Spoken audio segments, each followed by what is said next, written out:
assignments as long as 32 days, you're with your crew for 32 days straight. I can't expect to get off work when I go on work. There is a lot of uncertainty in regards to whether you're going to get off shift or not. I always had a dream to want to have a YouTube channel. Day Off DIY wasn't even my first social media channel. You know, I've never really been the entrepreneur type. Your first video is not going to be good. Sometimes getting no views is the best feedback.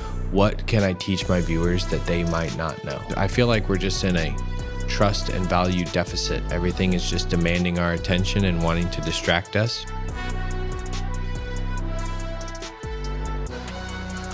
Well, Alec, it's a pleasure to have you on the podcast. Pleasure to be here. How are you doing today? Doing good. This is the first podcast ever, so. Really? Yeah, thanks for the invitation. Dude, I'm really excited to be the first one to interview you. Yeah, it'll be good. It's going to be pretty cool.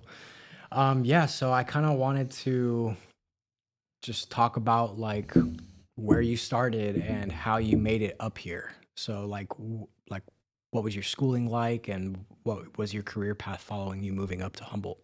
Yeah, good question. So I think career path ever since I was a young kid was fire service. But fire service is very difficult to get into, especially growing up where you grew up in Southern California. We'd have 100 job openings and you'd have 10,000 applicants. So you sort of got to be Kobe Bryant on the resume, and you're not really going to get hired on with a career department at 18, 19, or 20. So fire service was always in the back of my mind. But like I was telling you the other day, I've always had a fascination with automotive. I always loved taking things apart, figuring out how they worked, putting them back together, just sort of that mechanical aptitude, curiosity.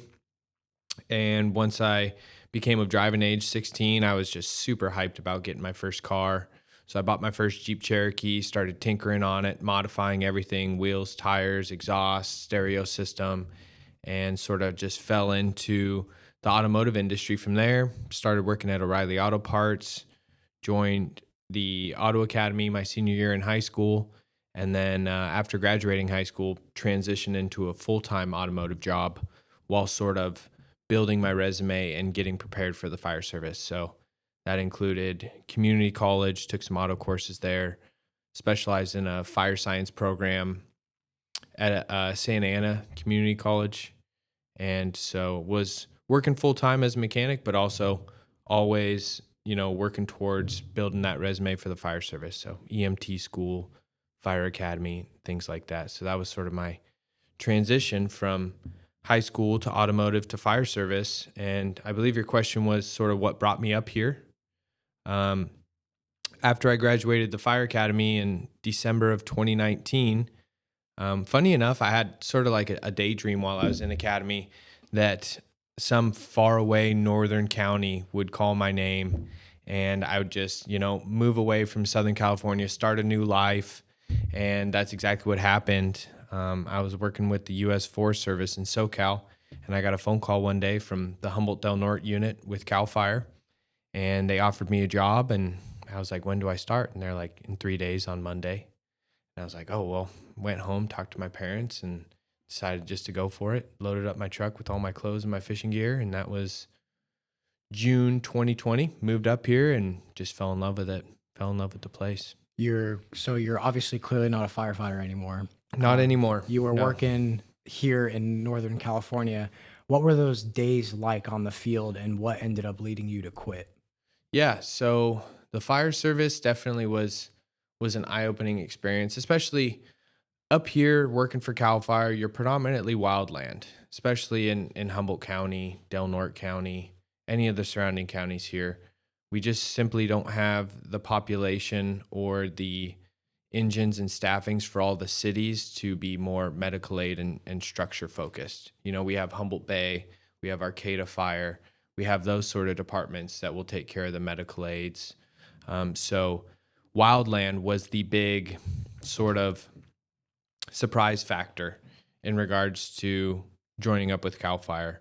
I remember it was like my first shift, and I was only expecting to be on for 3 days. And on the last day of that 3-day shift, we got sent out on a strike team to Sonoma County, and I ended up being down in Sonoma Lake Napa unit for, I think, 17 days on my very first shift. And so I was like, okay, I'm not going to have much consistency in the home life. I can't expect to get off work when I go on work. And I've found that working for the state and working for the federal government as a firefighter, there is a lot of uncertainty in regards to whether you're going to get off shift or not. And I feel that there's a little bit more certainty with some of the more larger career departments like we would see in Southern California, LA County, Orange County, things like that. What what were the shifts like when you were working? Like, obviously, we've talked about this before, but like, it's you said it was like 3 days on, or 9 months on, 3 months off, and Yeah. like, how many days straight would you have to work? Yeah. So at least while I was working with CAL FIRE, they were hiring what is called firefighter ones, which is a seasonal position. And so you can work a maximum of 9 months per calendar year, or maybe not per calendar year, because sometimes it can bleed over Christmas. But um, just the way our pay rates were set up, maximum of 9 months, mandatory 3 months off season. So in the off season, you're actually guaranteed unemployment. So you apply with EDD, and you can receive unemployment based off your salary for those 3 months. And so we would normally come on shift around March, April, and then we're usually looking at, like, they called it a season ending event, which was like a large rainstorm that we'd have come in the area for a week or two and sort of get everything so wet and so humid that that fire danger really didn't exist anymore. So they've now switched, and I believe even Humboldt County is starting to bring on firefighters year round, which is, I believe, like a firefighter 2 classification, and their shifts and hours have also changed a bit, I think, as well. But while I was working for CAL FIRE, it was 3 days on, 4 days off, with opportunity for overtime left and right. So most people were working, 4 to 5 24-hour shifts per week.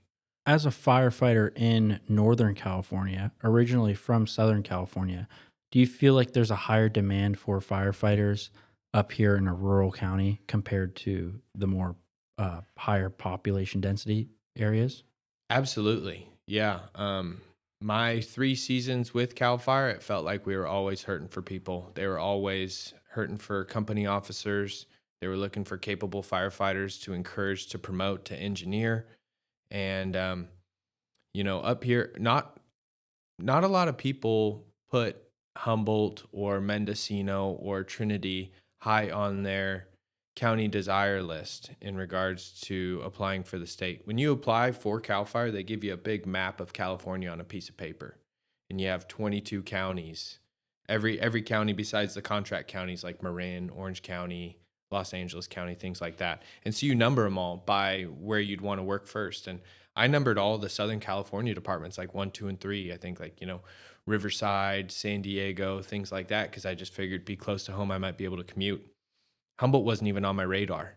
Um, However, once I moved up here and once I started working with a lot of people that were local, I realized there was a lot of 18, 19, 20-year-olds getting hired right out of high school into state fire jobs. And College of the Redwoods has been a huge component of that. I was actually able to help teach a little bit down there while I was employed with CAL FIRE, doing some EMT skills with the recruits down there, EpiPen injections. We were also doing, like, teaching them how to do Narcan, glucose administration for diabetic patients and stuff like that. And having a program like that locally that's so tied in with CAL FIRE and the local unit, I feel like you can be 18, go through CR, and almost get hired with the state right away. But to answer your question, there is a much larger demand, I feel, for it up here. But I feel like just due to our population size, the supply is a lot less as well. I want to take it back to Santa Ana Community College. Mm-hmm. I did the community college route. I went to Moore Park College and transferred here to Cal Poly Humboldt. But the community college route, I feel like, is this growing sensation that people are, gravitating towards after high school if they don't have university options or maybe they just can't afford them. Um, Tell me a little bit more about your experience at Santa Ana Community College and how did that prepare you for life in Humboldt? Yeah. So I had 2 different community colleges I spent time in Southern California. I was doing some general education at Saddleback Community College, which is in Southern Orange County. And then I predominantly specialized in the fire science program at Santa Ana. I didn't complete enough courses to get my associates, but I would say Santa Ana was the most influential in regards to getting me prepared. I believe there was like a 8 or 9 class course that you had to take in order to qualify for their fire academy. First one was like sort of firefighter fitness and nutrition. They take you through various exercises. They do, skin fold tests and different stretching measurements in order just to sort of see where your body is. Nutrition classes where we're counting our macros for all the things we ate throughout the day. And then the class structure that was broken down for the fire science program was like building construction, fire chemistry, various things like that, sort of getting you all prepared and putting in that groundwork.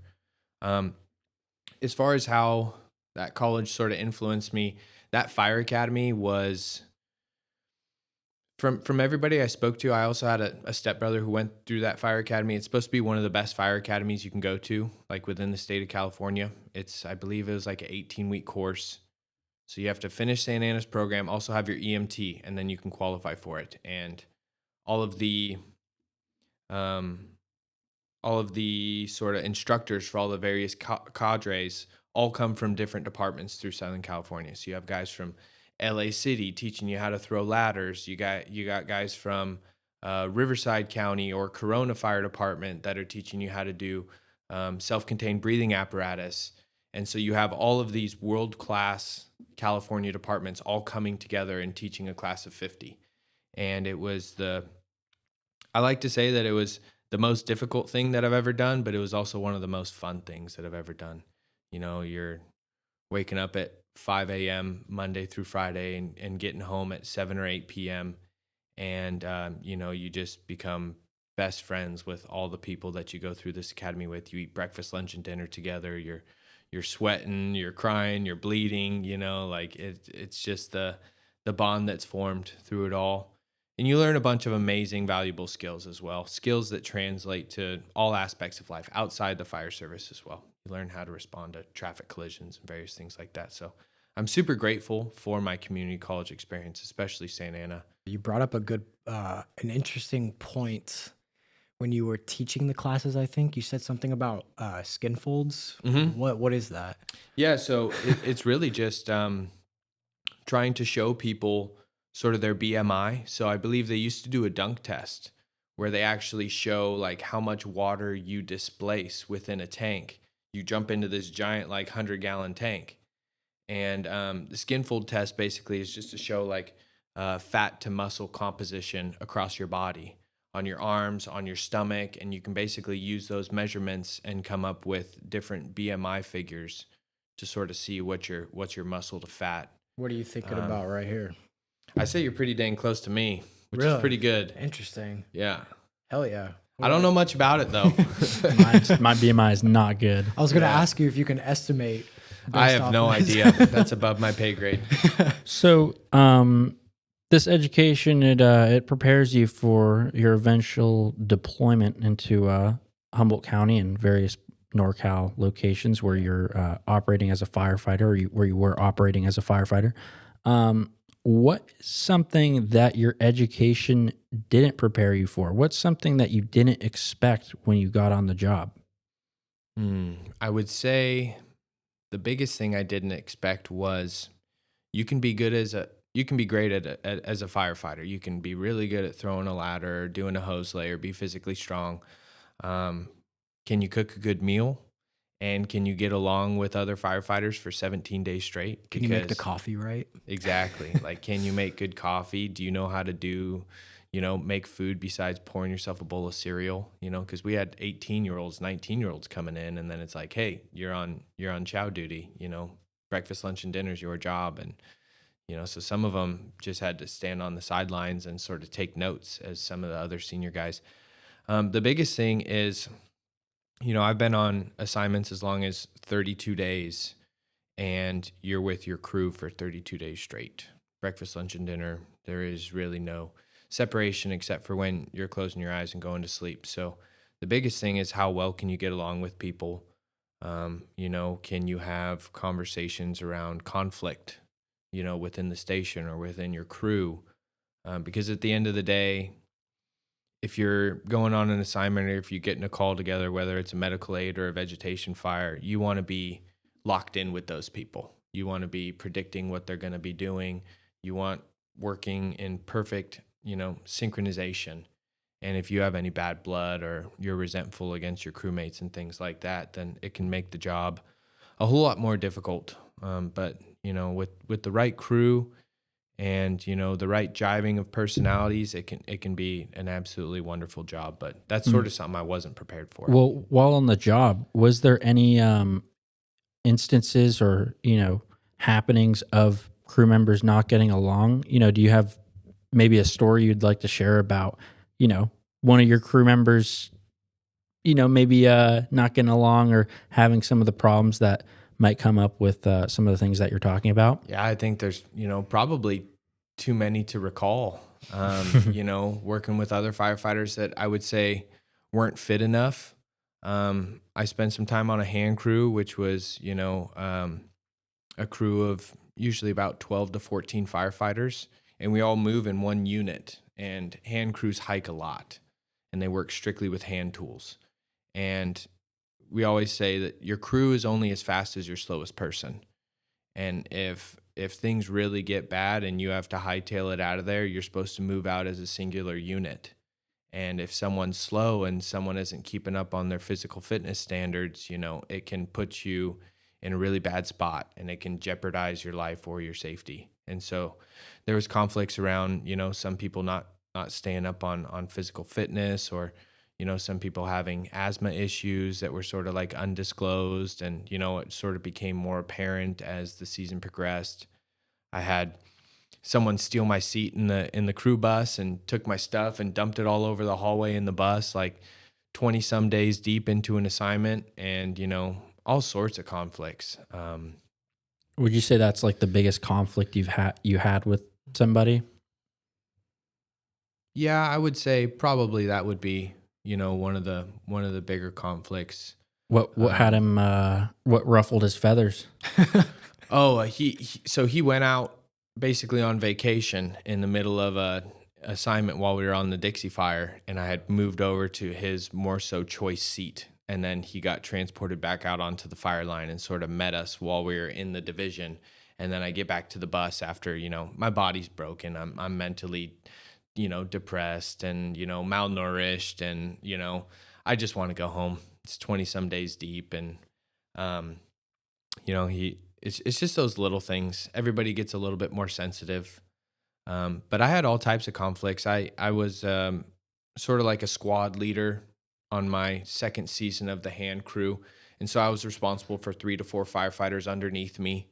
And so you're sort of the go-between between the firefighter to you and then to the captain. So you have to sort of mitigate and do damage control and try to find resolution between firefighters. Really, looking back, the captain should have taken charge in some of those situations, and write-ups probably should have happened. And again, that's one of those things that it's one of those things that you're not prepped for, which is like leaving an academy setting and things like that, is sort of being put in a leadership position while still trying to be peers and friends with the people that you're also trying to lead as like a squad leader and things like that. So there's just so much character growth left and right. When you guys have these arguments and stuff, are there times like, yeah, there's conflicts like on the bus, but what about when you guys have like ruffle each other's feathers over like food portions at the house, but when it's time to go and save some people's lives, are you guys able to kind of just put that off to the side and like band together, or do some of the firefighters hold grudges and that in turn can put in jeopardy that person's life that you're trying to save? Some of the grudges and some of the resentments can stick around. I'd say if there's a bigger task at hand or a job that we really need to do, or if your adrenaline's pumping and cutting line around a vegetation fire, a lot of that stuff falls to the wayside, and I feel like that's a good thing that can provide resolution through situations like that. But it really just kind of comes down to conflict resolution. And at the end of the day, mostly all the conflicts get resolved eventually. whether it's having a couple days off and coming back to work, with a fresh mind and things like that. But Was there ever anybody that had to be, like fired permanently because they couldn't get along with any their coworkers? Or couldn't get over something small? pretty tough to get fired in one of those jobs. Some people will get relocated. I don't think I ever personally saw anybody get fired, but there definitely was some situations where I was like, you should probably be in a different assignment.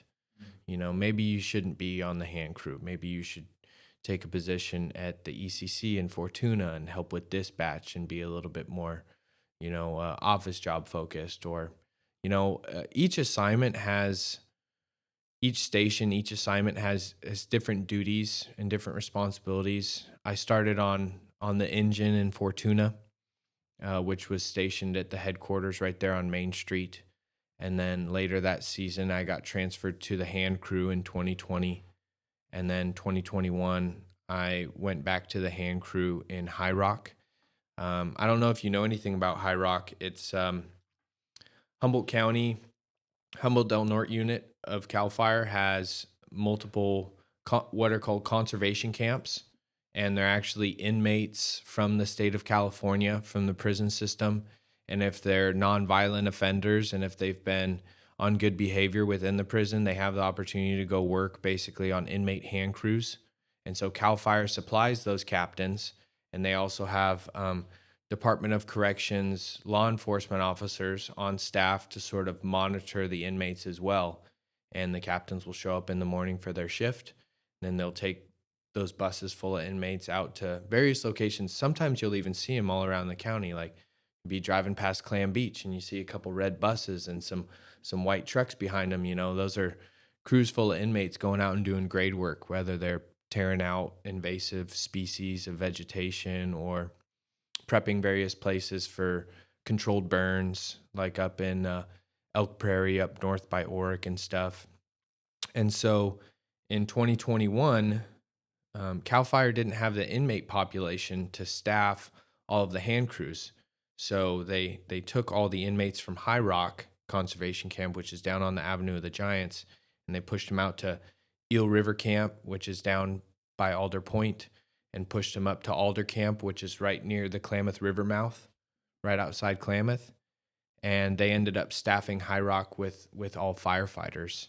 And so I always thought that was kind of a cool little fun fact, and it was always a cool experience to sort of be the first firefighter crew out of there. They still had all the painting on the ground for the boundary lines and the penal codes that you'd be violating by crossing the lines and stuff, because it was pretty strict. And I heard stories of some people even getting like drop bags of drugs down the road and stuff, and inmates sneaking in cell phones and cigarettes and all various different types of things.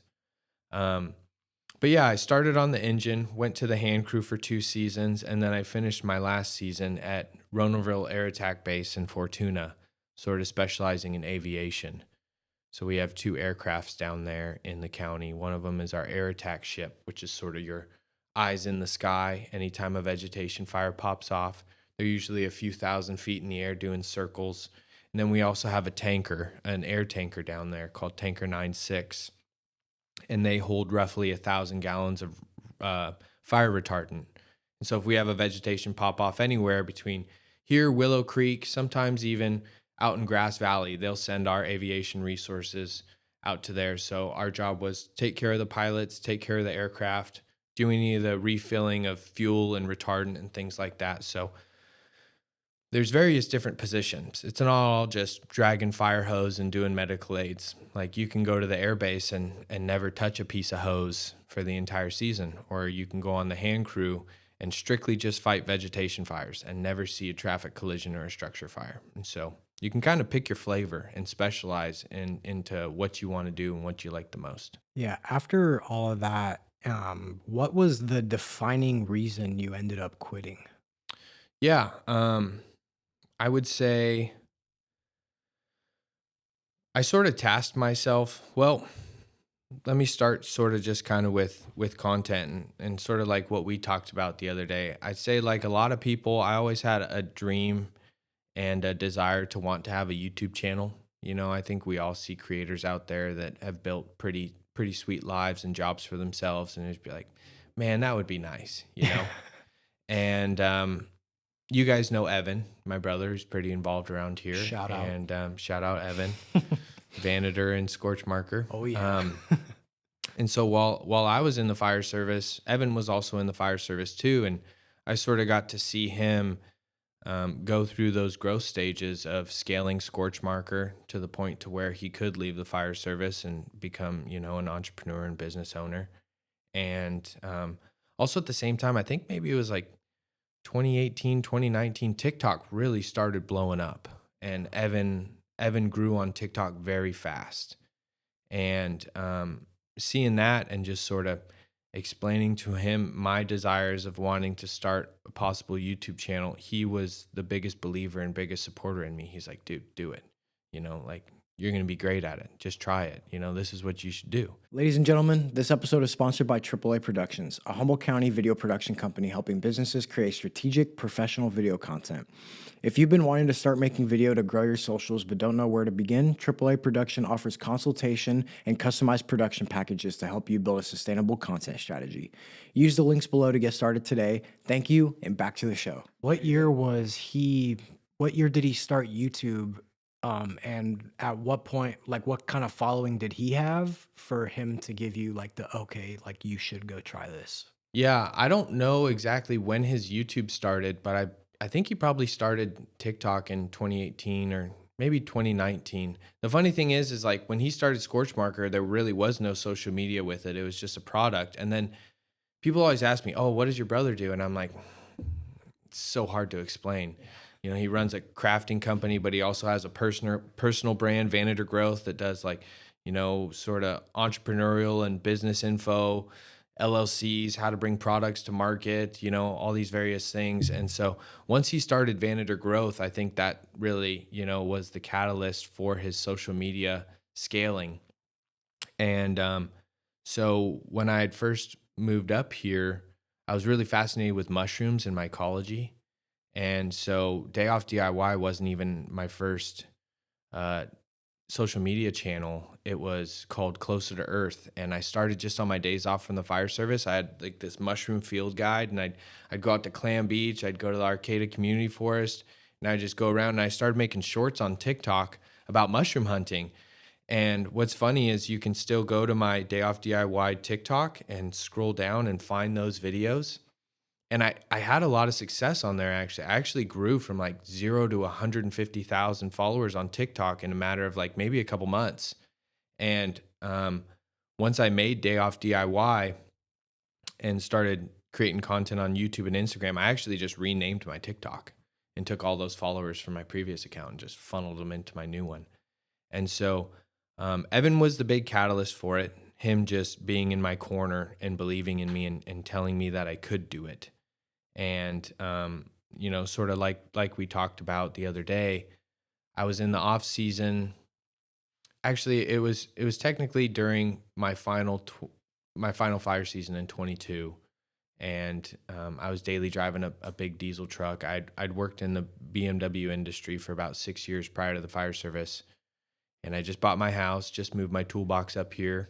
And I was like, man, I should buy a little beater BMW off Craigslist and fix it up and make a little driver. And Evan's like, you should totally record it, you know?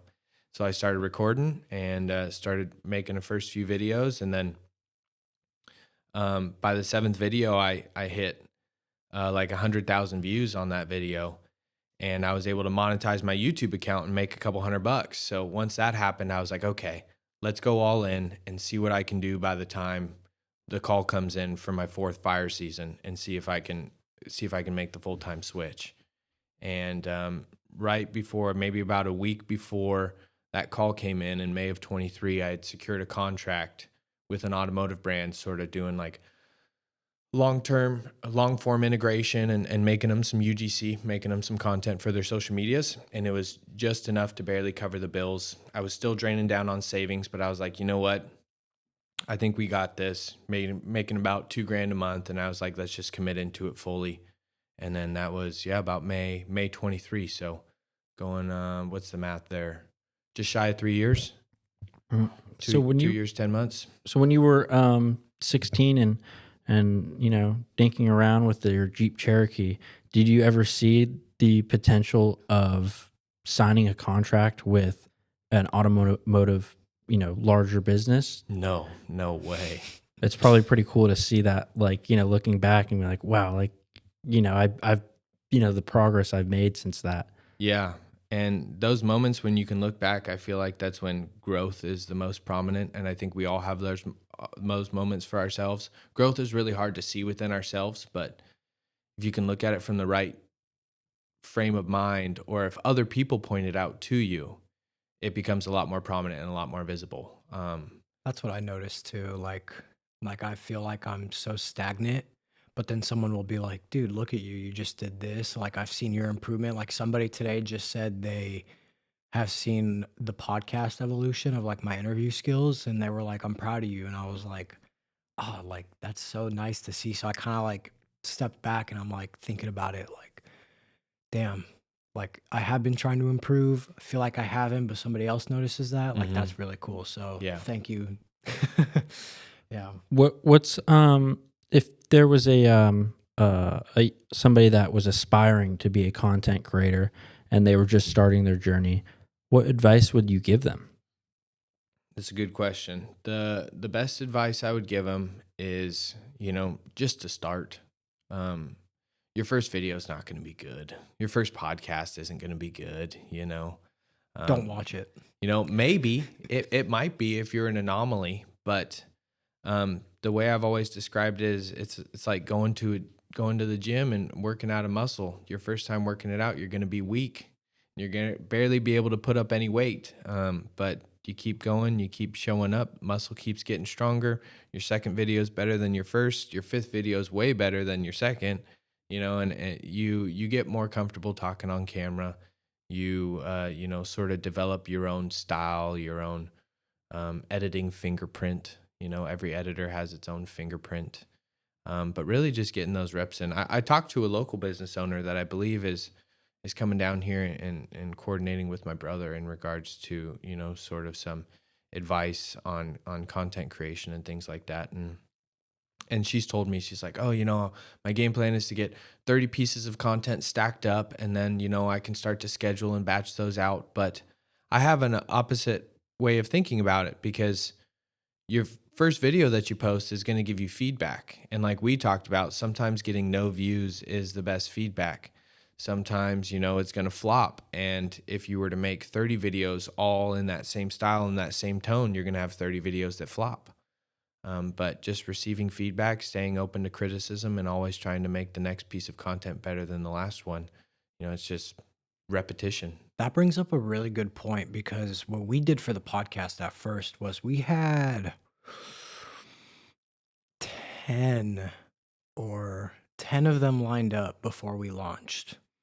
And they did get better over time, but we didn't get feedback for them.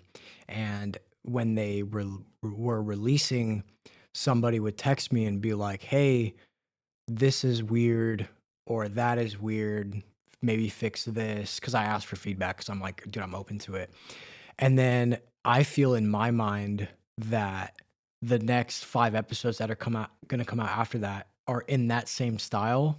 So they'll look back at it at these next 5 and be like, he hasn't changed anything. Why isn't he not listening to me? So I tell them every time, like if somebody has feedback, I'm like, dude, like these were all batched out. And thinking back, like that is a bit of a mistake. And we've been getting more feedback as the episodes have been coming out, but we still have like 5 of them in the bank ready to go with feedback from like say a month ago. Yeah, and that's okay. We all have to learn our own individual lessons as that time goes on. Sometimes banking them up can work. I really appreciate my viewers' criticisms and feedback. Hopefully, they're not too harsh, because sometimes I can take them to heart. But I used to swear in all of my content, and then I was a little heavy with the Sailor Mouth one video, and I had like 2 or 3 viewers.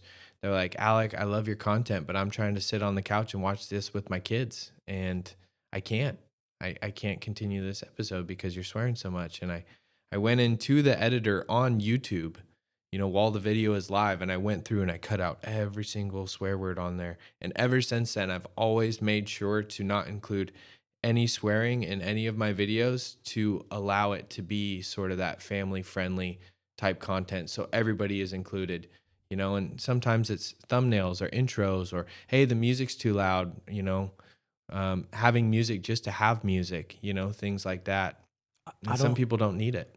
I don't know if you noticed or saw it on one of your comments on your most recent video. Somebody said, "Hey, dude, love your videos, but I can't with this AI thumbnail stuff." Yeah. Yeah. And then your editor actually replied and said, "Some of us are just good at Photoshop." And Yeah. I was like, I mean, I can see how that looks AI, and like there's this whole craze around it right now, but like also at the same time, that was a really professionally done thumbnail. So I give you mad props for that. Yeah, and he did a great job. And I saw that comment, and I even brought it up to the gal I'm dating with at the time, who I showed that thumbnail to. I was like, hey, this is pretty cool, And so for our last 2 uploads, I've been experimenting with a little bit more, heavily edited type thumbnails. But I've seen the results of it as far as click-through rates and analytics, and they're not nearly as good. Really? They're going Yeah. down? Yeah, they're not Really? nearly as good.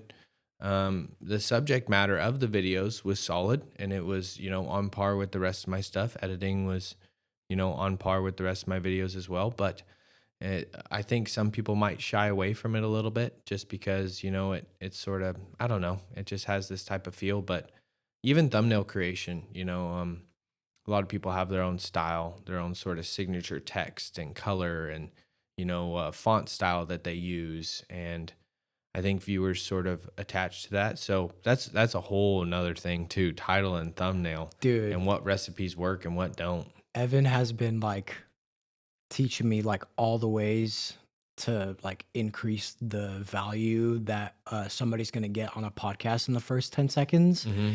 And like I've just been like experimenting constantly. Like our old thumbnail concept was our colored background, like what the original colors of the podcast was supposed to be. It was like this off-white and green with our faces on it. I showed it to Evan. He's like, nobody's gonna care. Like nobody cares who you guys are or who I am for his episode specifically. And he was like, you gotta change it up in a way that kind of like hooks the audience, like a curiosity gap. Like, why would I want to click on this? So like before with our old thumbnails, our click-through rate was probably like 2%.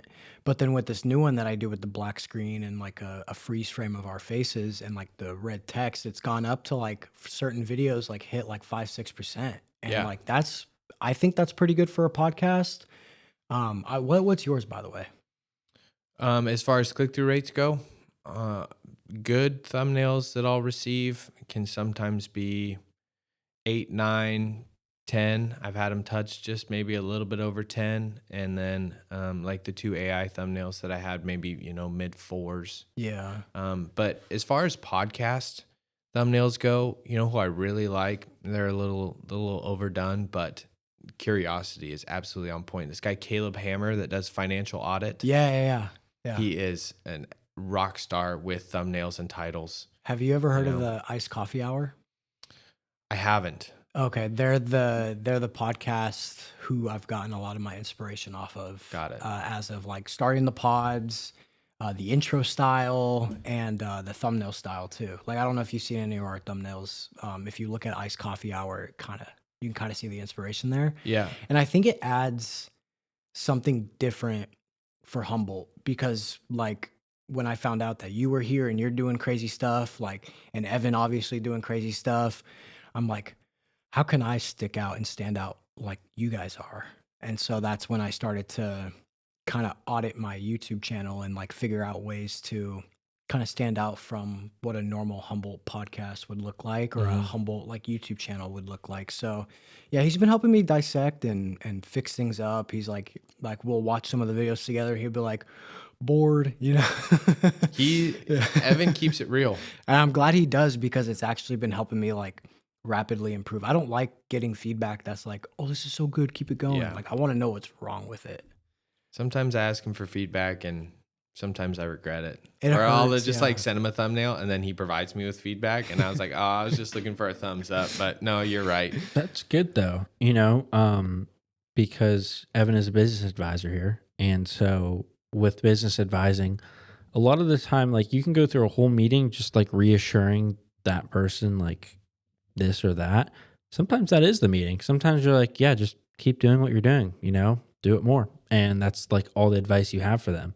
Um, but the best, the most useful way of using that time in that session with somebody is trying to identify problems so that you can solve them and improve.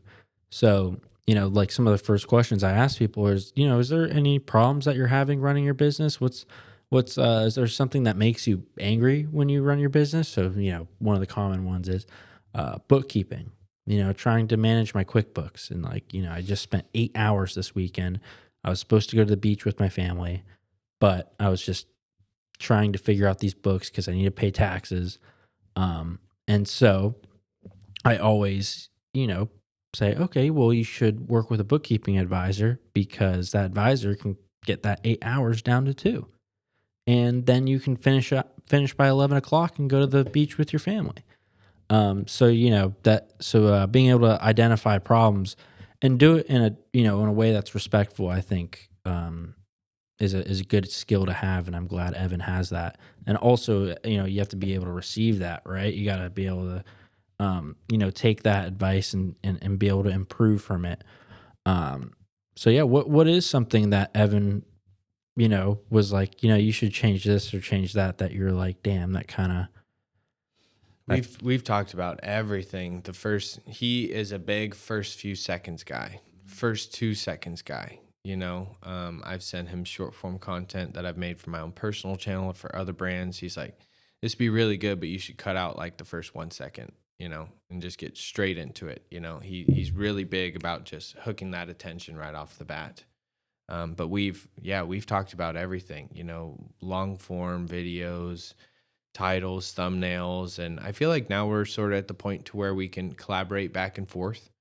And I feel like, there's now some things that I do better than Evan as far as content creations go. But we're also in 2 different industries as well. He's financial, entrepreneurial, business owner side of things, and I'm in a automotive DIY, niche. His is a lot of talking and explaining, whereas I'm a lot of hands-on with, visually stimulating type clips. And I can show people visually. And for some of the topics that Evan's getting into, you can't show people. You have to use words. And so it's interesting looking at the contrast. But also getting back to what you were saying in regards to like people receiving those criticisms too. That's a big part of growing a business, is learning to take those criticisms and not take it to heart, but just look at it as constructive criticism. Because in all reality, if you're not willing to take those criticisms or listen to somebody give you an opposing view about a topic, you're not going to grow from where you are. You're going to stagnate, and it's not always easy. It's not always easy putting 4 hours into a thumbnail. You show it to somebody, they're like, nah, I don't really like it. You're just like, ugh, I don't want to do this again. Like, I really liked it. Yeah, we had a conversation. We've had multiple conversations on the podcast of the myth of, I guess, the myth or of being self-made. You can't be, because you have all these people around you who feed you the information, and it's up to you to apply that and kind of excel on your own. Because I can hear feedback from you and Evan all day, but if I don't go apply it and I'm just sitting on my couch drinking Diet Coke and eating Doritos, like nothing's happening there. So I think just applying and taking the mentorship that you're given will help you. And I don't think you can be self-made personally. Maybe you could, but I wouldn't want to be self-made because, you're having to come to these sorts of conclusions in regards to where you can improve on your own.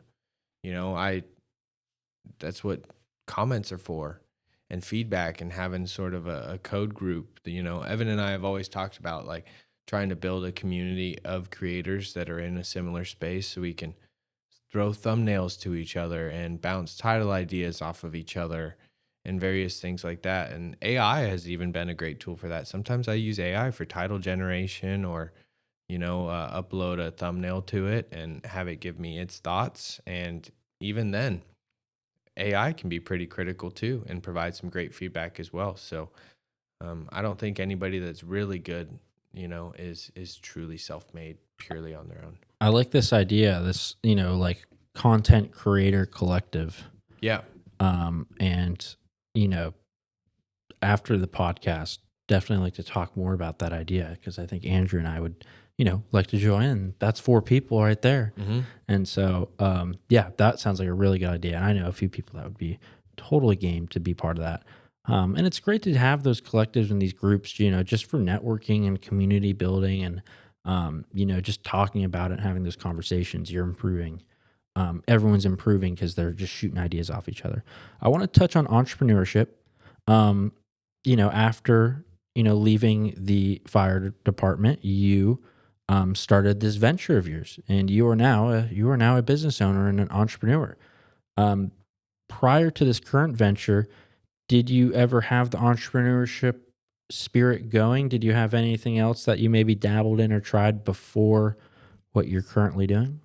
I've never really been the entrepreneur type. When I first learned automotive, I did craft up some business cards and a little magnet I slapped on my Jeep that There said, you go. AVA Mobile Automotive. That's with the my cell spirit. That's the phone on there. entrepreneurial spirit. But I love it. yeah, like my brother, he had a lawn business, burning CDs, building cryptocurrency mining rigs, and What? selling Amazon Fire Sticks, and all these different various things. He's always been very entrepreneurial. I had maybe just a little touch, and so yeah, the whole process of becoming an entrepreneur and building a business, that's been the most challenging part. I'm even doing a collaboration with Dun & Bradstreet this next month. And one of my scripts for the video is like, when I first started this, I thought it was fix cars, film it, post it, make money. And then I realized that I was actually making a business, an LLC, a business bank account, taxes, invoices, all these things I had no idea how to do. And that's just the financial part of it. You still have to add in the brand deals, the negotiations, all the other things that come with securing those various contracts and getting paid. And so it's just been a super eye-opening experience. But there's also a lot of growth to be had in there too. Running a business can be extremely complicated. You have your administrative stuff. You started out with that. You were saying you had to manage your finances and figure out LLCs and all that, signing up for this and that. And then you have your marketing. You have to chase down clients and you have to find business. And so it ends up being a lot more than actually providing the service or product that you intended on. And it becomes a lot more of managing the sales and acquiring them in the first place. And if you're a business owner and you're having trouble, with acquiring business or managing the business that's coming in, you can come on down to your local small business development center, work with a advisor. His brother, Evan Van Auken, is a business advisor with the Small Business Development Center. And we have a team of advisors that can help you with your business. So if you're having trouble with bookkeeping, marketing, finances, anything like that, come on down to your local SBDC. We'd love to help you out. Free advising and consulting. Reach out today. I knew you were Perfect. going to do that, dude. I started smiling the second you started that sentence. And it was the most natural, perfect spot for it. He's so good at that. I was like lining it up like Yeah. 5 minutes. Like as you're talking, I was like, oh yeah, this is like he's leading me right to it. Yeah. So speaking of sponsors, you have a few of them, right?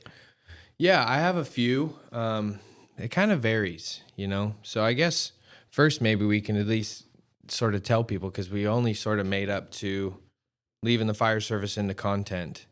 And so the first few videos started with, just BMW repair. Me showing and teaching the things that I learned how to do over my 6 years working at a professional shop via YouTube. And it wasn't even a niche that I had intention on getting into. I'm not even as passionate about BMWs and BMW repair as a lot of my viewers, but sort of came down to, and this was something that I was curious about talking to you guys about today too, is it was a skill that I already had that I was able to convey in a different way. And being in the content creation space, you don't have to be the best at what you're doing, but if you have the ability to convey that information in an easily digestible way, sort of giving people the cliff notes on it, rather than them having to tear through a repair manual, looking through every single step with no photos and no videos attached. You know, sometimes I watch a video in preparation to make a video on a job that I've never done before too. But just because I've never done it doesn't mean I can't make content on it and hopefully have something to teach people. Yeah, because what they're doing as well, they're watching a video on something they'd never done before. And that's like also another thing I like so much about business is like, if you're curious about something, do the research on it. Or if a client asks you, hey, I need this done, like, can you do it for me? Yeah, go. And then, like, you say, yeah, but you never watched a video on it before. You could just go and watch a video on it real quick, learn it, try it out, practice it yourself. And then, boom, you have a video for hundreds of thousands of people right Yeah. there. And you're really good at saying stuff in a digestible way. Whereas other people, like, they like to explain like basically what the car manual says, and it's just a pain to listen to. But one thing I've noticed is like if I had a BMW, I would just watch your videos and not read the manual or other people's, because you just have a way of conveying the message in a better than other people. And that's Thanks. yeah. Yeah, as a content creator, you know, these days you got to be able to get a very complicated subject into just a few words and, you know, into people with short attention spans. So, you know, when I was 16 or 17, I was on the freeway and I had a flat tire. And my dad showed me, but I kind of forgot how to do it. You know, I was like, oh, well, I guess I'll look up a YouTube video. And when you look up that YouTube video, you get your 4-minute option and then you get your 60-minute option. And you're like, which one am I going to watch? I'm on the middle of the freeway. I'm going to watch the 4-minute version because, you know, it probably has everything I need right there and I can get off this freeway quicker. And so I think that, you know, that applies to content creation in general, especially do-it-yourself content. People are going to want to have that shorter version. I experienced it with cooking as well. They like that quick, you know, 1 minute, 2-minute video that, you know, it gets them from point A to point B, and it has all the necessary information it does to complete the job, because they really don't need explanation why you're doing that. You know, why you have to put a rock on your back tire or else it'll roll off the side of the, you know, like you just want to be told, put the rock behind your tire. You know, you don't need an explanation why. So Now we have the 30-second versions too. yeah, If that, shorts. now the 4-minute version is the long version, and the 30 now there's the 30-second version, and so it's interesting to see, you know, those attention spans getting lower by the year, and us gravitating. You know, I'm guilty of this just as much as everybody else, is just always choosing the shorter, quicker video. So I think it's good that you have that approach, because that's what's gonna, you know, yield results. I actually, for like equipment, for example, like tech equipment, I like watching the longer videos because they'll say something and then they'll explain why. I can And totally see that. that's what I want to know about, if a microphone like this is good versus like the $500 version. I want to know why that one is better than this. Whereas like somebody does a 10-second review, like, which one should I choose? This one, you should get this one too. And then it's done. Like, I get it for some things like cooking, but for like big expensive tech, like I'm going to definitely want to know. I want to watch like a 30-minute video on why I would want that. Yeah. And then same with like maybe buying a car or something, like what is the reason why I would want a 2025 BMW M5 or whatever versus a 98 BMW. Yeah. Can you actually explain that? I could, but that brings up another good point too. I think as a creator, there's multiple avenues to go, right? And I try to find that balance within all my content. That day you were coming over to my shop, I was doing timing chains and guides on a BMW engine, and that is one of the most crucial jobs, second to rebuilding the entire engine, that you could do. It keeps everything perfectly lined up. If you have things off, even just a little bit, and you go turn that key, you can have pistons hitting valves, you can destroy your entire engine. So that's definitely not a video you want to watch 30 seconds of. You know, you want a 30-minute, 45-minute full breakdown showing torque specs, exactly the proper steps. But you can also take that same video, that same concept, and create a short out of it. And so that's what I do on a lot of my content. I'll create a long form, And then whether I have vertical clips or I'm using horizontal clips, turning it into a short and cropping it out, I'll do little teasers, and I'll maybe provide people with some helpful information or reasons as to why they should do their timing chains and guides. And then my call to action at the end is, if you want to see the full step-by-step guide or the full breakdown, head over to my YouTube channel. The link is in my bio. And so there's options. You can do the long form. You can do the 5-minute cooking video, or you can also do the 30-second, and you can let people choose. Or if the short, because shorts reach people far greater than long form content does. You can go viral with a reel on Instagram overnight, but going viral with a long form YouTube video is next to impossible. It's really, really difficult to do. But you can allow that virality to sprinkle over into your long form too. How have you seen that happen? Because you have an incredible audience. Like your fans are really diehard for what you do and really love to give you feedback or tell you what they like and don't like or how it helped them. How has, I guess, going viral to the point where you have these diehard fans played into how you make your videos and interact with your fans and how they interact with you? Yeah, I always try to keep in the back of my mind sort of, what will the viewer experience be like? I hate watching content that's just a distraction. I'm like, oh, you just wasted 10 minutes of my time. I wasn't educated and I wasn't entertained. Like this was just a day in the life video with no substance. You know what I mean? Or like getting sucked into a reel on Instagram or whatever platform. And, it's just a distraction. It's just a time waster to keep you engaged and keep you watching. So I always really try to stay focused on educating and entertaining. And I even say that at the end of every single one of my long form videos. I say, I hope you enjoyed, or I hope you learned something new. And as always, I'll see you on my next day off, because that's just always my focus. So always reminding myself, like, am I going to be wasting 10 or 15 minutes of my viewers' time with this video? Because I like to respect their time, and I like to have my time respected when I'm watching videos too. So I try not to do like, hey, what's up, guys? Welcome back to the YouTube channel. I do none of that on the intros. I go right into the very first sentence of whatever I'm focusing on. Timing chain videos, I say timing chains can be the most daunting repair out of anything on a BMW, and I just jump right into the subject matter, because losing that attention after the first 5-10 seconds, I back out. No, I'm done. Not interested. So How do you balance that? Because I noticed for the interview that we did on your YouTube channel, link in bio, or link in description, sorry, YouTube. link in description. You guys made an intro for it, highlighting the key points, which is what we do on the podcast too. What do you do for your long form step-by-step guides? I've experimented around with a couple things. Sometimes I'll do like a quick 1-second highlight of a bunch of different moments throughout the video, and I feel like that does perform really well. I haven't really done any of that recently. Sometimes I experiment with voiceover intros, and then I'll take clips of the video and I'll sort of, sprinkle that in and add that in as picture in picture or B-roll to sort of follow the voiceover. I really don't have any specific guide that I follow for intros on anything.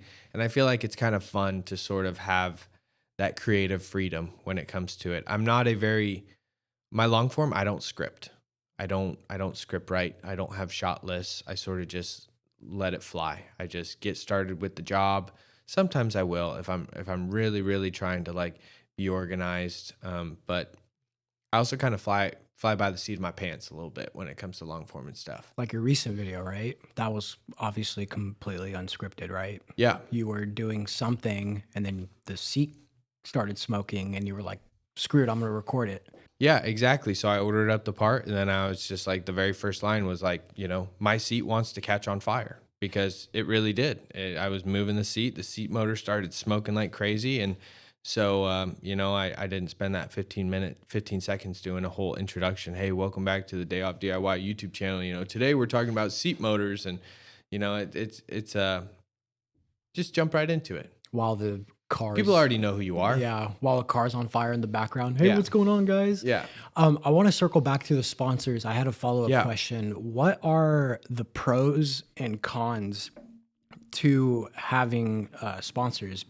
Like, for example, maybe you're blacklisted from posting other sponsors with one, like Evan is right now, or they have a long time to pay or stuff like that. Like I know obviously financial isn't everything, but yeah, what are some of the pros and cons?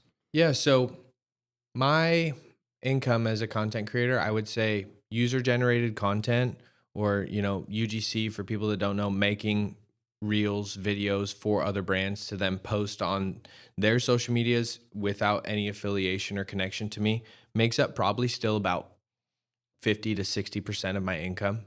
So, as far as that goes, working with brands that aren't heavy on revisions, or, really want to, be a backseat driver, that definitely gives me a lot more freedom. So I go into a meeting with a particular brand once a month at the very beginning, and I say, here's 10 video ideas I think we should do.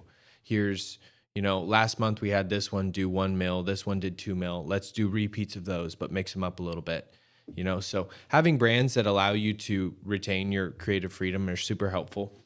As far as brands I work with on my YouTube channel and on my Instagram, I feel like I've gotten really lucky. I really don't have any like non-competes, so I'm pretty wide open to work with other brands too. A brand, FCP Euro, that I've been collaborating with for about the last year, they don't give me any talking points. They just let me completely spitball it and go off the cuff. And I don't think I've ever had a revision from them besides like, hey, we're deciding to change the color on our logo this year. If you can just change it from black to blue, little things like that. So I feel like I've gotten very lucky. There are some collaborations I've been doing on Instagram recently where brands are being a little bit more picky with the actual scripts. They want to see the script beforehand. Then they send it to corporate. Corporate wants to make the revisions, and then they want to add all of their corporate language. And sometimes it can, turn into a completely different script. It looks like I never even wrote it in the first place. And I'm just like, hey, if you guys want me to say all this stuff, like, you should make the video. If you want me to do it, let me do it, Let me make it sound like me and actually pertain to my audience of mechanics and DIYers, They're not people that understand or jive with all this corporate language, It needs to sound natural. And if I'm reading off this script that you've altered on every single line, it's not going to flow and it's not going to sound good, and it's going to read just like a sales ad, So every brand is different. Every brand pays differently. Some pay as soon as I send the invoice. Some I got to come knocking 30, 45, 60 days later. And I'm just like, hey, I've sent you reminders on QuickBooks. We got outstanding payment. We posted this video 2 months ago, So it's a real blessing to have brands that give you that full creative freedom and also respect your time and, communication via email, and also pay in a timely manner too. So we got all kinds of flavors across the board.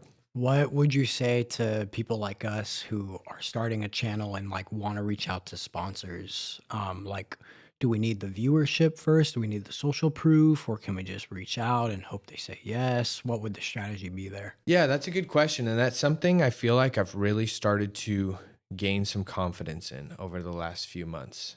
Evan and I were just talking about this on the phone, and there's a lot of creators out there that have management agencies, right?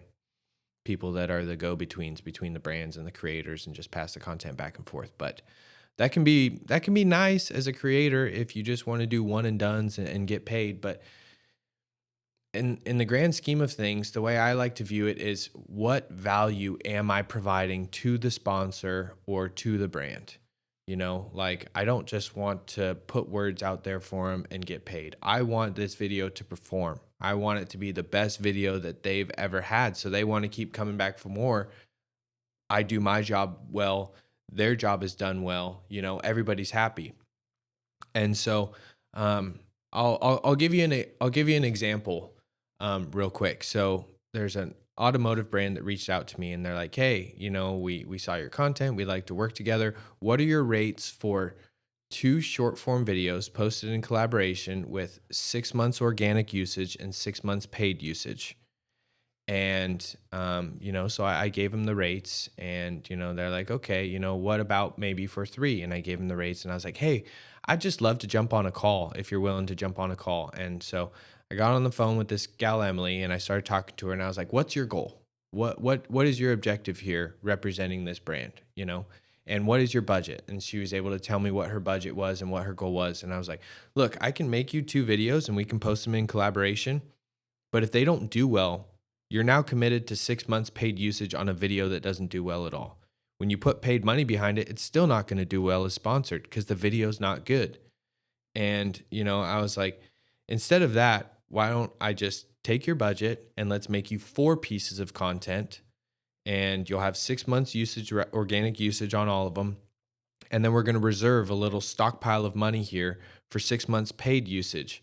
Whatever video does the best, then we'll take that paid usage and apply it to it. So we can take 100,000 view video and turn it into a 1,000,000 view video, rather than throwing wasted money at a video that's not going to perform right out the gate anyways. And so by just simply having that phone call, I think I was able to leave her with a sense like, oh, he's not just trying to make money for me. He's trying to accomplish my goal for me. So kind of getting back to what you said, I would really think about like who your audience is and what brands or what sponsors pertain to that audience. Whether they'll probably be business related folks, maybe, ShipStation or Shopify or various things like that. And then really just think about beyond just exposure, what value you can provide to them. Something that I do with Evan too, and I think you guys are already familiar with the content when you're talking about KHSU, is starting a relationship with goodwill. And I've done that with other brands too, where I've just made them a free video. And I'm like, hey, here's a free piece of content I made for you. If you like it, I'd love to make more. Feel free to post it. It's all yours. The rights belong to you. Let me know how it does. And starting that relationship with a free gift can do absolute wonders just for building that trust, and also just saying, hey, this is what I can do. Let me know if you want me to do more. And I've done that through several business relationships now too. Yeah, we had a past guest on who we want to do a sponsorship for. They're in the pouch industry, and we want to do a video just for like out of good faith, and kind of get some practice for what it would look like if we were to work with like an actual sponsor. And it would be really cool to be sponsored by Shopify or QuickBooks, for example, like stuff like that, stuff we use on a day to day, or Road or whatever. Like if they do sponsors, I don't even know if they do sponsors, but it'd be cool to get the practice in. But also, do you think like putting an ad out on the podcast and then just sending it to them and being like, hey, we put this on our podcast, what do you think? Do you think that would work as well, or should we send it to them? I think that would be another great way to provide, goodwill. I've included it in descriptions of my videos before, like, hey, FCP Euro, I'd love to work together, and stuff like that. And I've made I think throwing it in there, doing it a tasteful, natural, authentic way is one of the best ways to do it. And at the end of the day, like, what did it hurt you? As long as it's not an off-putting ad to where you're going to like scare your viewers away, or, make them want to click off. It's a rep under your belt. And as long as it's a brand that you're willing to stand behind as far as what their integrity, their mission statement is, and their reputation, like why not? Yeah. And then there's also like the ROI on that company wanting to sponsor somebody and, making their money back 10 times what they paid you. What is your monthly audience on YouTube, and how much of that audience is converting with your ads and actually being, I guess, profitable to your sponsors? And do we need to have 1,000,000 views a month or something like that to even be looked at? Yeah, so my YouTube views are actually relatively low. I think, that maybe only have a few thousand views on our long form podcast style interview that we did the other day, my video from last Sunday with the seat repair, I think maybe only has a couple thousand views. Some videos do better than others. On a 28-day basis, I think my YouTube maybe does like 240,000 views. Maybe 40% of that comes from short form. And so really it's not always like the immediate 30-day views that really count. If you really get into the YouTube analytics, there are videos that stay evergreen. And I had like a brake fluid flush video, and it consistently does a couple hundred views a day because Google picked it up, and it's like throwing it in search engines when people Google how to do a brake fluid flush and stuff. And over 2.5 years, that video now has like 400,000 or 500,000 views just sitting in the back, And so sometimes it's a slow burn like that you don't even recognize. As far as conversions for the brands that I work with, I prefer a flat fee business model, and I don't exactly lean into affiliate marketing. I don't really know if there's any affiliate marketing that I've really done on my channel. Maybe when I first started with like a car detail company I was representing for a little bit. Really, they were just giving me free product, and they were like, "Oh, here's a creator code. We'll cut you some affiliate. We'll cut you 5% of sales, whoever uses your code," and things like that. I get the flat fee thing. But like say like FCP Euro pays you $25,000 a month to do 4 videos per month, and they only make like $5,000 more in sales from your link that you provide in the description. Are they going to cut you loose, or like what makes the creator valuable to the company for them to want to sponsor you? Yeah, so they don't even have tracking available. I don't have a code. It's strictly just representing them within the videos. So I don't know how much money I've generated for them, and they don't know either.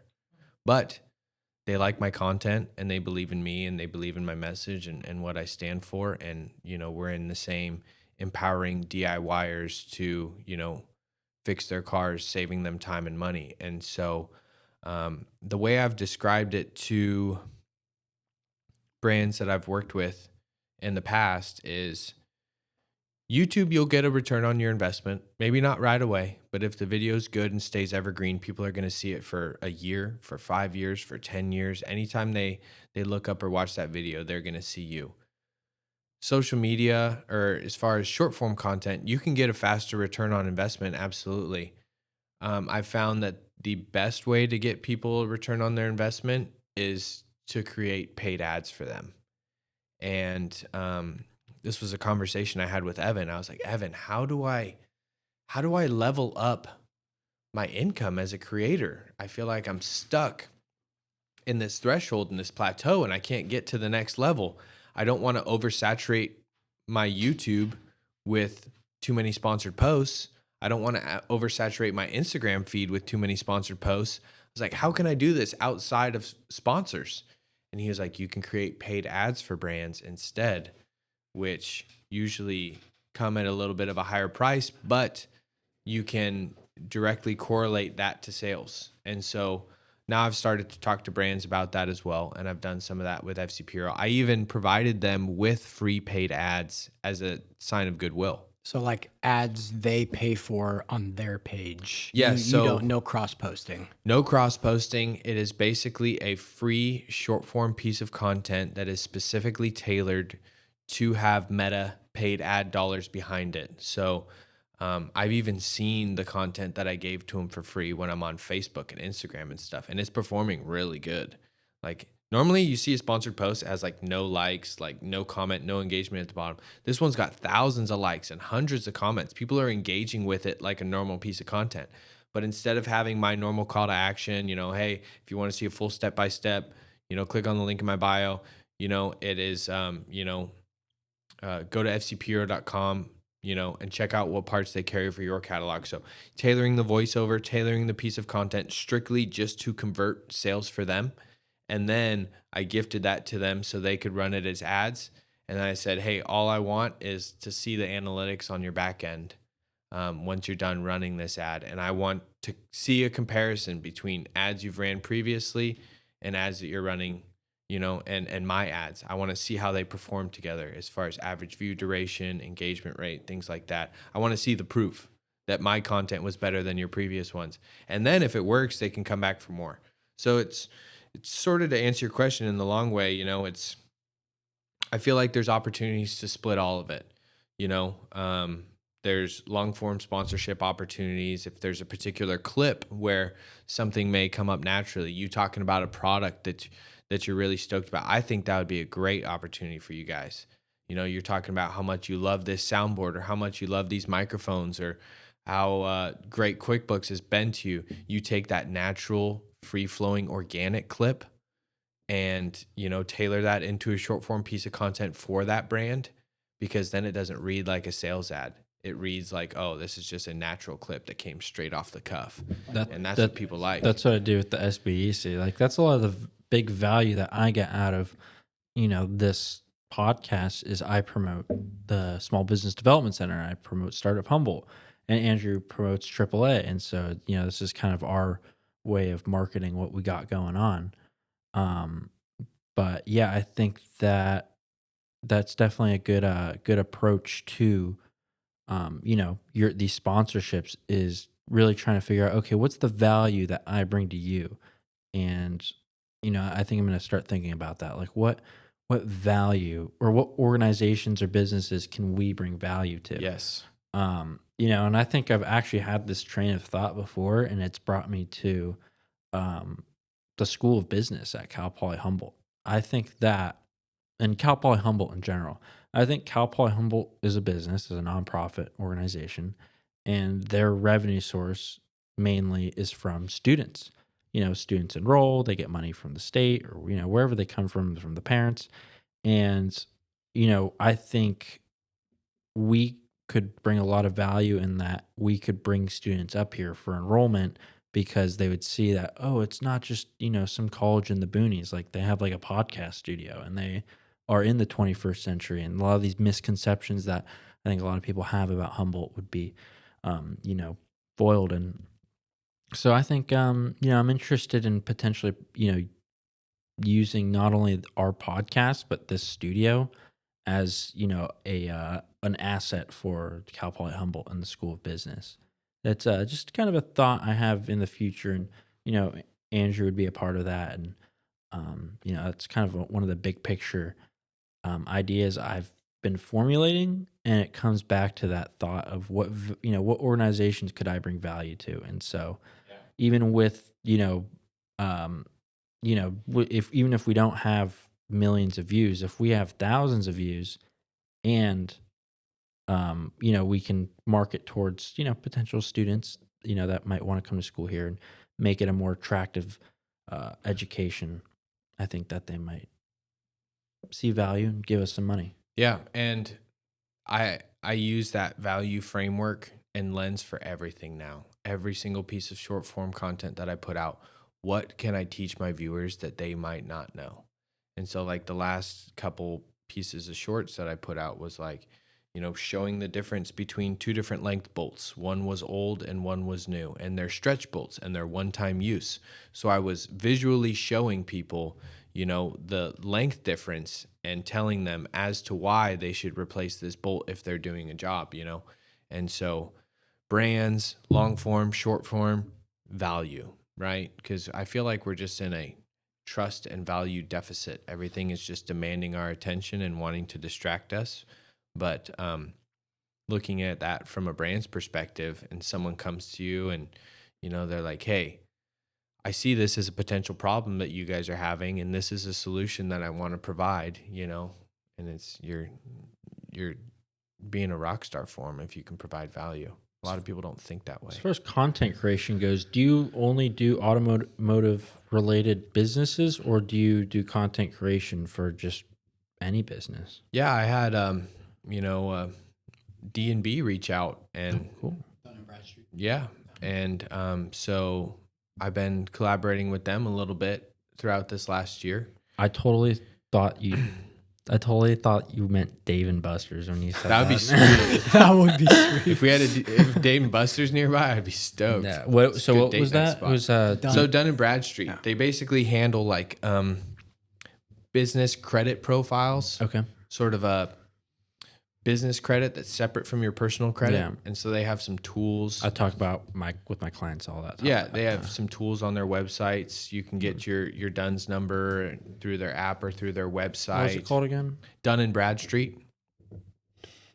And so it's an opportunity for me to sort of share some business information to potential shop owners, landscape companies, whatever viewers that follow me that might have their own personal businesses, so it's a cool way there. I've worked with, like some really big corporations like Continental Tire, part suppliers, various tool companies, German plier manufacturers. So a lot of it is DIY. A lot of it is automotive focused. I also get reached out to via email for a lot of random products. And as you guys grow on YouTube, there's going to be a lot of people reaching out to your YouTube email. Be wary of every single one. We've had a couple. Some of them are obvious scams, but there was this one that looked promising. It was this AI company and like business AI, the whole thing. I was like super interested. Looked at their website, their pre-launch, and I was like, oh crap. Like, because I asked them, I was like, can we get a copy of your of your app to use and test out to see if we like it, and then we can sponsor it. But then they responded, it was kind of like a auto email, sort of like she then sent me the same exact thing, and I was like, oh, this is weird. So then I reached out again and I said, hey, yeah, we're willing to look into this, but I want to know like what this product is and how we can use it and how it can better our lives, and before we sponsor it to other people. And then they were like, oh yeah, here's our pay structures. And then it was like an affiliate thing. And then I was like, no, because we couldn't even test it out. Like, I'm sure like with FCP Euro, you've used their products and bought stuff off of them before you were like, yeah, I really like these guys. I want to. And that's what Evan was saying too, was like, he was like, I personally want to entertain this, but go ahead and ask them for a beta or something and see where that goes. And then, yeah, it just didn't work out. FCP Euro was the #1 brand that I wanted to work with. And I didn't even know about them until I started my YouTube channel. I was buying parts from another provider, and then a viewer recommended them to me and was like, hey, these guys are the best. They have the best warranty, pricing, everything. So I started becoming a customer. The funny thing is, it's kind of a funny story. I had spent, I think, $7,000 with them in parts before I started working with them. And a great way to reach out to companies is just to dig through their websites, try to find the contact us forums, reach out to the help emails, just start scripting and just putting yourself out there to everybody. I try to make sure every single email is personalized, and I try to, not just copy and paste. I reached out for like a year to these guys, could not get through. I ended up calling customer support one day for help with a shipping error. And the customer support rep that picked up, he saw my email and like my name and number on there. He was like, hey, is this Alec with Day Off DIY? And I was like, yeah, dude, like you watch my videos? And he was like, yeah. I was like, dude, that's so awesome. I said, hey, I need your help.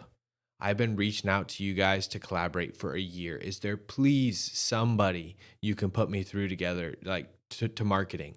Just an email. I just need someone to reach out to. And he did, and we were able to convert, and they've been one of the best relationships I have now. That's so awesome. But yeah, a great thought that I've done with Evan too is like write down 10, 15, 20 brands that you really like.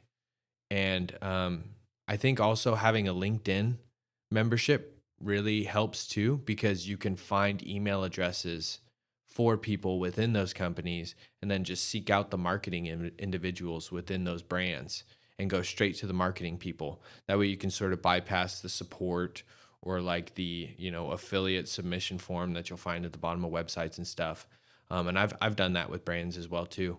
But just going for it and seeking them out. And if you don't have the audience that you can provide the value with, then you can go maybe taking natural clips and providing them with a bunch of clips and just be, maybe you can go more quantity in order to make up for for that, or provide them with sort of UGC type content that they can push out on their own of different various people authentically talking about their product. Yeah, there was one called Storyblocks that I've been trying to kind of reach out to over the past like year or so, and they do all the like stock footage, licensed music for video creators, and I don't think that would work too well for this because we kind of are targeting like local business owners and stuff, or just business owners in general.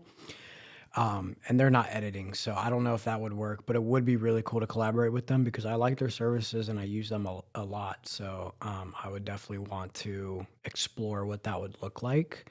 And I actually had a meeting with them. It was more of like them trying to sell me their like business, like enterprise, like starter pack or whatever. And then I was like, hey, like, what would you guys think about doing this, like sponsoring us or something like that? And they never got back to me. And I was like, damn it. Yeah. And I think a different way to approach something like that would also be like, what are your current goals? What is your current marketing strategy, and what are some goals that you're trying to achieve?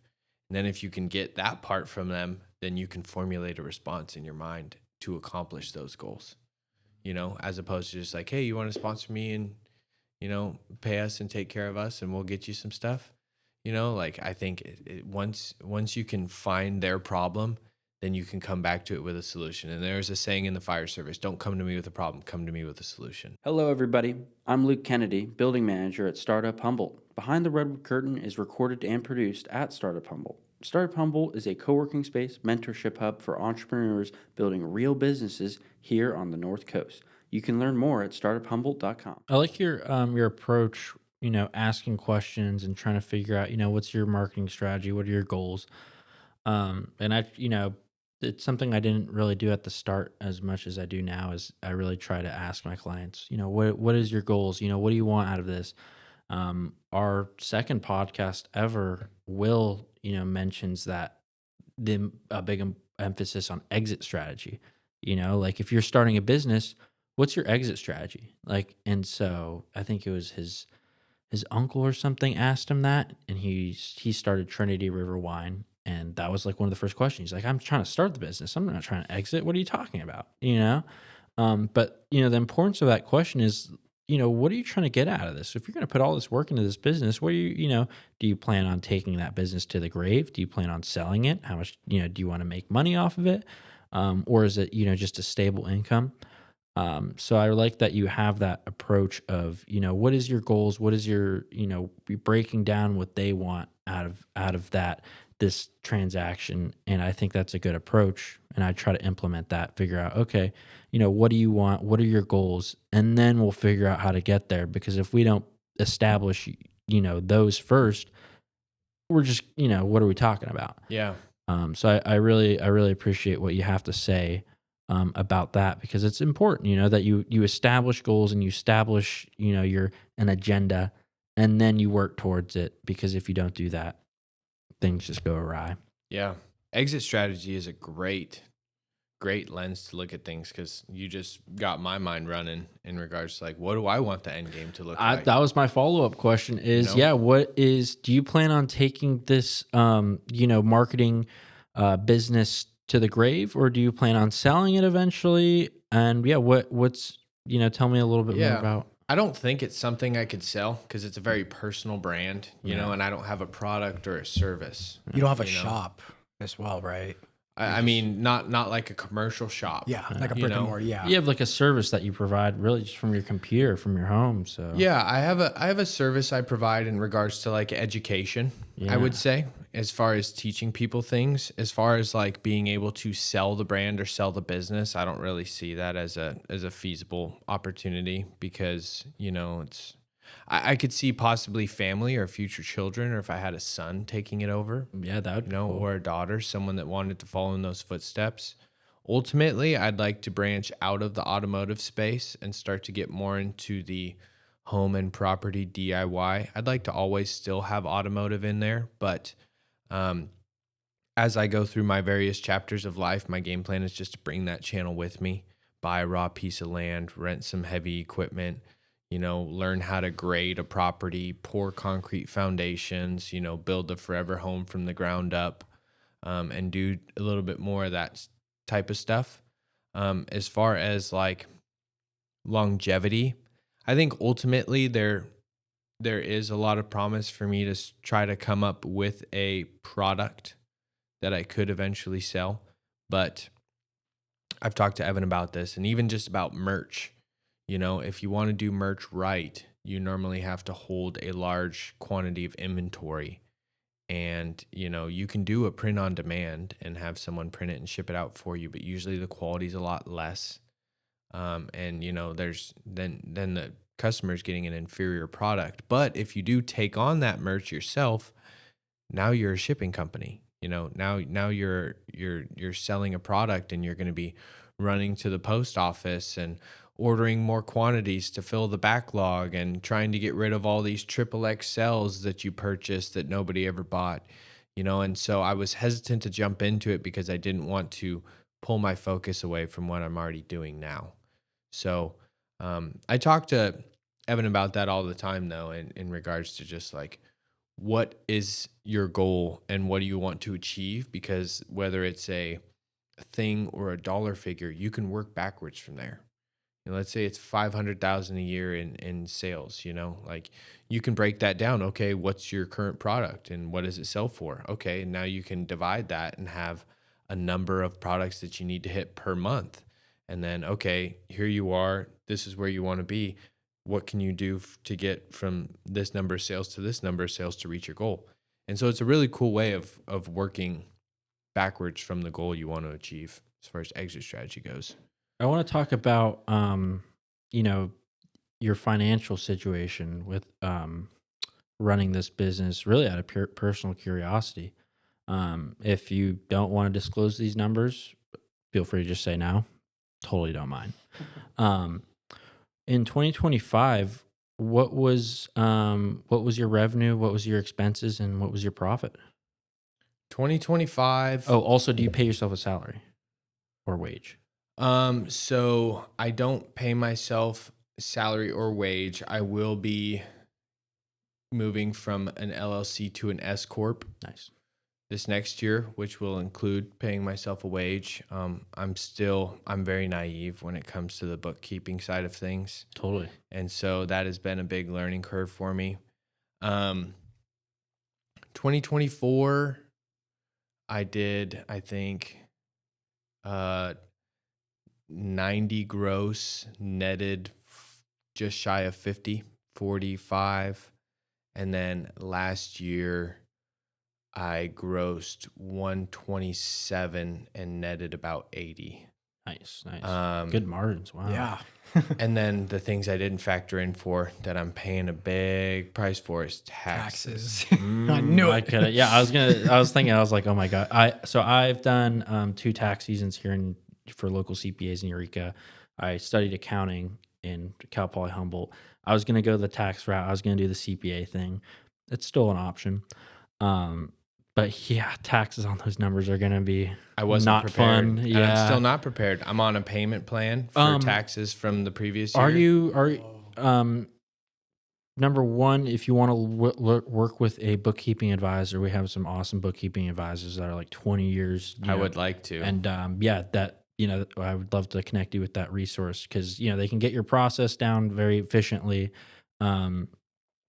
Less time on that, and then also just getting a good understanding of it and, preparing for things like taxes. And then number 2 is, since this business is operating out of your home, do you feel like you're maximizing your expenses and, are you because you can record, part of your home expense. Like, do you think there's more you could capture in expenses? There's so much meat on the bone. Yeah. Dude, yeah. Okay. Same. I just realized I can write or like mark my Wi-Fi and part of my apartment as a business. Yeah, I was expense. telling that because he was telling me like, yeah, I have like a separate office, and I was like, that's a, and like, and you like work out of there to make, your whole business. And he's like, yeah, and I'm like, well, you can deduct a certain amount of that, and you can't do the whole thing, but if you can get a third of your rent or mortgage, like it adds up and it's like thousands of dollars, which is thousands of dollars you save in taxes. And so, yeah, we can definitely help you out with Yeah, that. I filed with H&R Block for the last 3 years, and they're good with W-2s, but Yeah. they're not good at working with business owners or You 1099s. yeah, if you're a business owner and you're in your territory, you should probably work with a CPA. Yeah, and so I learned that, and I actually there was I think it was like a Form 568. It was basically like the revenue from my LLC, and I went to go make an account with California Franchise Tax Board to pay my $800 LLC fees, and they're like, we have no tax history from your business, and H&R Block never sent them for the last 3 years. So I've been doing a bunch of work for the last month, getting all those documents sent off to the state and taking care of all that. And they're like, oh, I'm so sorry. We'll do your taxes this year for free. I'm like, I'm not doing my taxes with you guys anymore. But there's a lot that I still need to learn in regards to taxes. And yeah, that 80 grand was net, was not all profit, Yeah. That was not all profit. Totally. Yeah. Because on 80, I'm gonna pay 30 in taxes. Fuck. And you don't have 80 liquid. No, Yeah. So I don't even have 30 liquid. yeah. So it's like, Totally. I got a mortgage and Yeah. a bunch of junky, beat up BMWs that keep breaking down on Yeah. me. And Yeah, I mean, you like based on those numbers, you have a huge profit margin, and so in the eyes of if you're running a business, right, you want a big profit margin. That profit margin is your food for the week. That's your living expense, yes, And so, but as in the accountant mindset, doing taxes and being client focused and trying to minimize the amount of taxes they pay, I'm always like thinking like, oh yeah, like make sure you're capturing that expense and make sure you're capturing that expense. And so when I hear like a huge margin like that, I'm like, there's got to be like some expenses that you can get your hands on. for sure. And so it's you're just nickel and diming, but Yeah. then it adds up. And That's why I haven't filed for 2025 yet, because I was still figuring out all these hiccups from 22 to 24 tax years, and I've just been looking for someone locally that actually knows small businesses, do it here. because we don't have CPAs here. We can do so what we'll do is we'll help you with your bookkeeping. We'll get all your books from the last years all straightened out, all your P&L, all your financial statements, and then we'll give it to you'd give it to a CPA, because you could have a CPA do all that bookkeeping for you, but they're going to charge you like hundreds of thousands of dollars, because their time, CPA's time is expensive, and they paid good money and worked real hard to get to that point. And so really you want to get all your bookkeeping straight, neat and tidy, and then give it to the CPA. That way the CPA spends, as little amount of time and effort on that, so they don't bill you as much. I know somebody here who can get you in contact with somebody who does it for like less than $100. So yeah, I'm open to options. I got a fellow that I was reaching out to in Blue Lake that a bunch of business or a realtor buddy of mine who's been self-employed for a while recommended, and he's like barely taking on new clients. But I was just that whole catching up for past years with H&R. I have my profit and loss pretty well dialed in. And, I categorize all my expenses through QuickBooks. Anything that's a business expense goes through my business bank debit account, so I can just categorize every expense through there in my business credit card, and I have everything nicely separated. And then I just kind of do owner draws and just transfer from one account to the other and sort of pay myself per month. But I just got to be really good about setting aside, 40%, 50% even of every dollar that comes in. because that's what I do too. Yeah, automotive's an expensive space. I mean, I'm looking at new turbos on this project car that I'm doing right now, and it's like $2,000 just for 2 turbos, and it's a lot of money to spend on these cars, especially German cars. They're the most expensive. So you're reinvesting money into the business, and Yes. you're investing into more cars, which are that's essentially your inventory, because that's how you make your service, or that's how you make your product. Do you find it difficult to strike a balance between reinvesting in your business and taking home those profits? I think I've been doing a decent job. One of the brand deals that I'm working out this year is a calendar long brand deal with X amount of long forms, X amount of short forms with a vehicle stipend built in. So I can buy a vehicle that they want me to showcase their products on That's pretty cool. That that is I super get to cool. keep at the end of the contract. What? No way. So that's really nice. Can you disclose who? FCP Euro. Okay. Oh my God, they want Cool. to do that, dude. Yeah. So that was another thing was like, you know, I was like, what's your goal? And they're like, oh, well, you know, we're building out a roadmap of specific vehicles that we want to be able to showcase parts on. And yeah, you've done these older early 2000s BMWs really well because I get them for cheap and they're the only cars that I can afford to buy, you know. People love those things. They do. And I could scoop them up for $500 or a viewer gave me one for free and then another viewer gave me one for free to restore and give away. And so that's another thing I do is like a little giveaway series on my channel where we restore BMWs and then give them away to subscribers within the lower 48 states. So I'm working on my second one right now. But yeah, FC Puro was like, hey, you know, we really want to showcase parts on some of these newer cars, like a 2012 to 2015 3 Series, you know.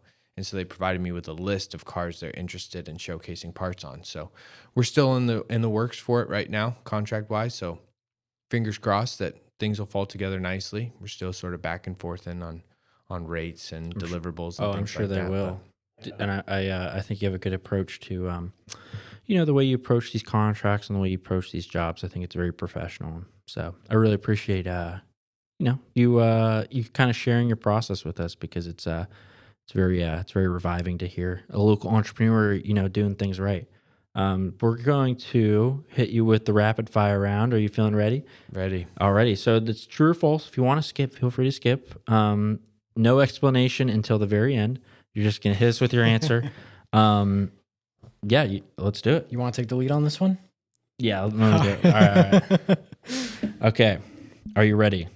I did Ready. not write these, by the way. Yeah, some of them. This Neither did you. BMW specific out here. This is good. The N54 is the most misunderstood engine in the automotive history. Strictly just true or false? Yeah. Or true or false minor explanation? True or After. false, or skip, and then explanation after we're done. Got it. True. Humboldt has the worst roads in Northern California for a lowered car. We'll say true. Most car influencers can't actually change their own oil. False. A Harbor Freight tool is good enough for 90% of your audience. True. Managing a fire shift is easier than managing an Instagram comment section. True. The M badge belongs on a M car, on a non-M car, if the owner likes the look. False. You can build a 6-7-figure brand without ever leaving Northern California. True. BMW owners are officially more sensitive than Tesla fans. False. Humboldt locals are too polite about people's terrible car builds.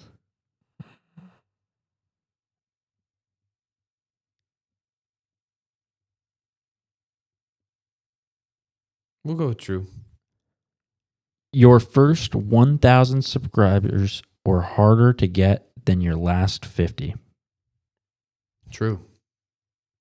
All right. Alrighty. Any explanation? You want to touch on any of those?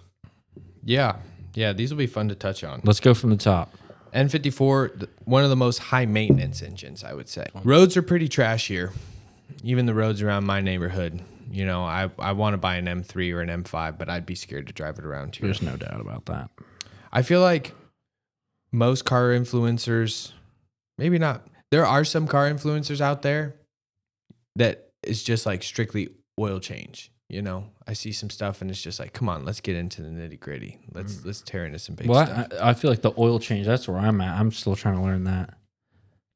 Harbor Freight, absolutely good enough. It is not about the quality of tools. It's just about the tool. Start cheap, get yourself a nice catalog, go from there. I managing Fire Shift, I would say easier than managing an Instagram, period. No comment section, because I really don't do much comment replying or managing of it. I just let it go free and let it go wild. They're hard after a certain, like, if you get like a few thousand comments on a post, it's like, it's damn near impossible to. But managing a Fire Shift is easier than managing a social media business. I'll say that. That's a good one. No M badges on non-M cars. What does that mean? So that Like the means M people. series? That means people will take like an M3 badge and put it on a 325i, which is like a base model. Yeah. You know. Or like they put a Mercedes S-Class tag on a C-Class. Yeah. Oh, okay. Or like putting an AMG. You put an Oh. AMG badge on a C-Class that is not an AMG. Or it's a lie. a Maybach badge on an S-Class. Yeah. Because they're kind of correlated, but Yeah. not really. But yeah, that's all we got here today. I appreciate you joining us. It was great. Yeah, it was a pleasure. First yeah. podcast, absolute pleasure. Yeah. Thanks for having me on. And Maybe we can have you on again soon. absolutely, Yeah. let's do it. I'll let Awesome. you guys know how the deals and everything else that we talked about goes, and I'll be keeping a close eye out for thumbnails and titles. Hell yeah. Thank you so much. Awesome. Yeah. Yeah.